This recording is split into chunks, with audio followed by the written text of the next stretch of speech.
बच्चों, आज हम पढ़ेंगे कक्षा 8 हिंदी बसंत का पाठ 4 भगवान के डाकिए, जो कि एक कविता है और इसके कवि हैं रामधारी सिंह दिनकर। हम आपको बताएंगे कविता का सारांश और अंत में पाठ से संबंधित प्रश्नों के उत्तर भी। आप भी पढ़ें हमारे साथ साथ भगवान के डाकिए। पक्षी और बादल ये भगवान के डाकिए हैं जो एक महादेश से दूसरे महादेश को जाते हैं।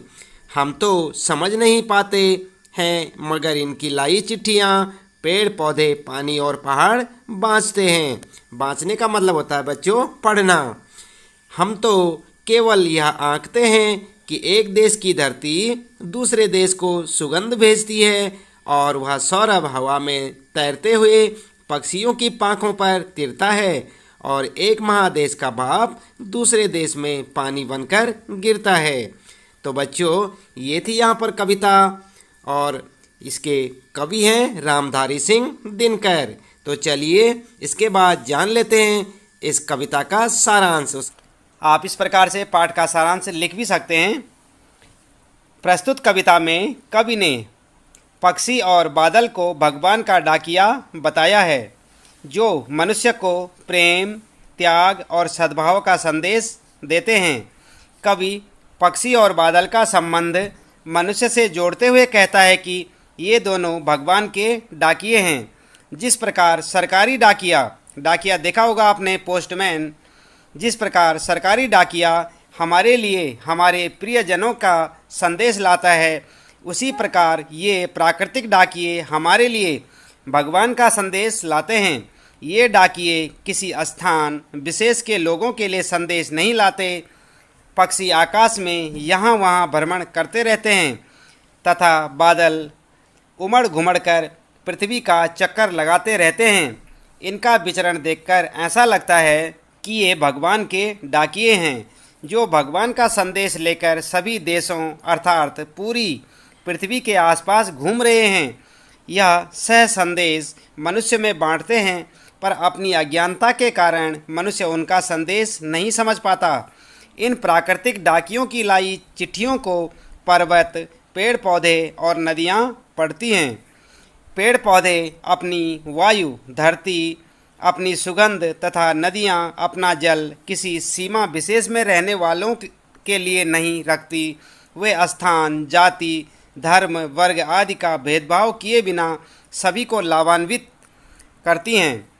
इनके क्रियाकलाप को देखने के बाद हमें भी किसी से भेदभाव न करने की सीख लेनी चाहिए, जिससे कि ईश्वर का संदेश हमारे लिए भी सार्थक बन सके। तो बच्चों, ये था कविता का सारांश। आगे देखते हैं यहाँ पर अभ्यास प्रश्न कविता से, यानी कि इस कविता के अंतर्गत जो प्रश्न पूछे गए हैं उनके उत्तर यहाँ पर आप देखेंगे। तो चलिए बच्चों शुरू करते हैं यहाँ पर प्रश्नों के उत्तर। पहला प्रश्न है, कवि ने पक्षी और बादल को भगवान के डाकिए क्यों बताया है, स्पष्ट कीजिए। तो आपका उत्तर होगा, कवि ने प्रस्तुत कविता भगवान के डाकिए में पक्षी और बादल को भगवान का डाकिया माना है। मानव अपनी संकुचित सीमा में बंधा रहता है, उसके लिए दूसरे देश दुश्मन के समान हैं। वह ईश्वर का भेजा हुआ संदेश नहीं समझ पाता। इसके विपरीत पक्षी और बादल किसी सीमा में नहीं रहते हैं, वह भगवान का संदेश पूरी धरती तक पहुंचाते हैं। अगला प्रश्न होगा दूसरा, पक्षी और बादल द्वारा लाई गई चिट्ठियों को कौन कौन पढ़ पाते हैं, सोचकर लिखिए। तो आपका उत्तर होगा, पक्षी और बादल पेड़, पानी आदि ही ईश्वर के भेजे संदेश को पढ़ पाते हैं। मनुष्य अपनी संकीर्णता के कारण इन संदेशों को समझ नहीं पाता है। अगला प्रश्न होगा, किन पंक्तियों का क्या भाव है। तो यहाँ पर कुछ पंक्तियाँ दे रखी हैं और आपने देखना है कि ये किन पंक्तियों का भाव है। तो जैसे आप देख रहे हैं यहाँ पर, पक्षी और बादल प्रेम, सद्भाव और एकता का संदेश एक देश से दूसरे देश को भेजते हैं।